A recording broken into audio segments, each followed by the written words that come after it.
People say dating after 50 is hard. I disagree. What's hard is dating after 50 using the same playbook from your 30s. The places have changed. The approach has changed. And once you understand that, everything changes. Make sure you stay until the end of this video, because the last tip I'm going to share with you is the most powerful one. Most men over 50 completely overlook it, and it's the one that will make the biggest difference. And if you haven't subscribed yet, do that right now so you don't miss what's coming next. Here's the truth nobody wants to admit. Most men over 50 who struggle with dating aren't struggling because they're unattractive or uninteresting. They're struggling because they're simply not showing up in the right places. You cannot meet the right woman if you're spending every evening on the couch. And you cannot find a meaningful connection by only swiping on an app at midnight. Location matters. Environment matters. Where you choose to spend your time is either working for you or against you. So let's fix that. Here are the best places to meet women when you're dating after 50. The first place is community classes and hobby groups. This is one of the most underrated and most effective places to meet someone at this stage of life. Cooking classes, art workshops, dance lessons, photography clubs, hiking groups, these environments are gold. Here's why. Everyone there already has something in common with you. The conversation starts itself. You don't have to walk up to a stranger and figure out what to say. You're already doing something together, and that shared experience creates natural connection. Women who show up to these kinds of activities are also telling you something about themselves. They're curious. They're active. They're open to new experiences. That's exactly the kind of energy you want to be around.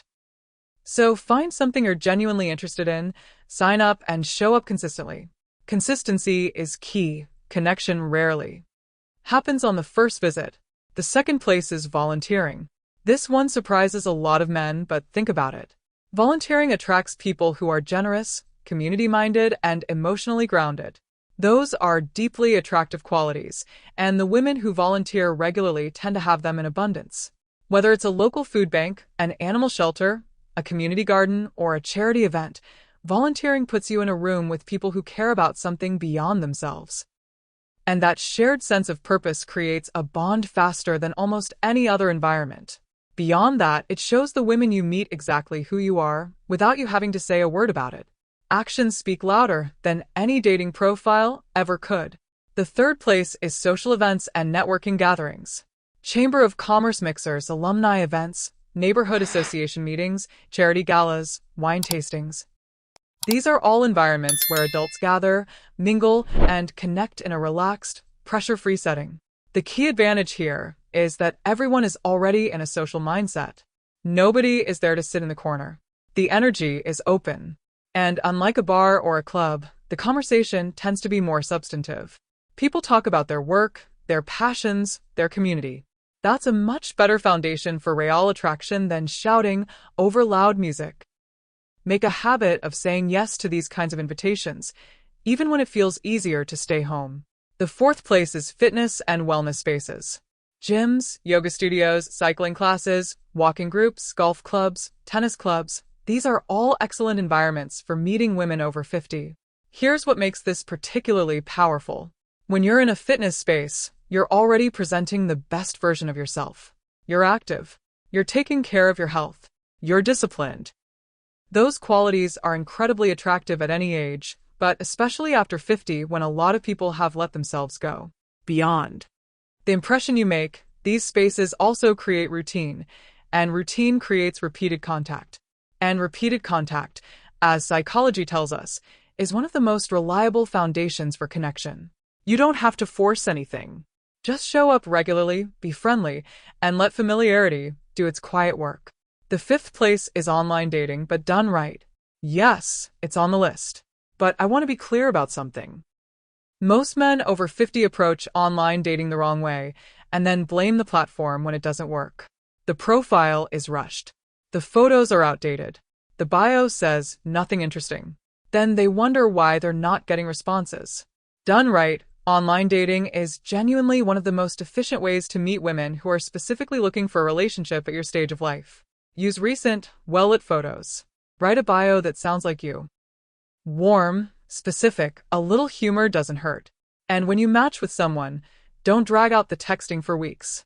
Move toward a real conversation, and then a real date, relatively quickly.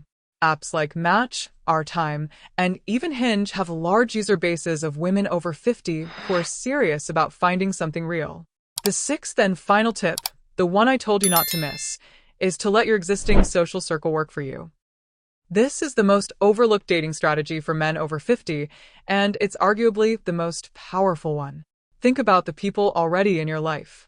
Friends, colleagues, neighbors, family members. Each of those people knows dozens of other people. And somewhere in that extended network, there are women who would be a great match for you. But here's the thing, they won't know you're open to being set up unless you tell someone. You don't need to make a big announcement. Just let one or two trusted people in your life know that you're dating again and open to meeting someone. That's it. Word travels. And an introduction through a mutual connection comes with built-in trust and credibility that no app or cold approach can replicate. Some of the most lasting relationships start with someone saying, "You know who you should meet?" Here's how to put all of this into practice. You don't need to do everything at once. Pick 2 or 3 of these and commit to them consistently. Show up. Be present. Be genuinely interested in the people around you, not just the women you find attractive, but everyone. People can feel when you're hunting versus when you're simply enjoying life. The men who are most attractive at this age are the ones who are fully engaged with their own lives. Curiosity, warmth, and confidence. Those are your tools.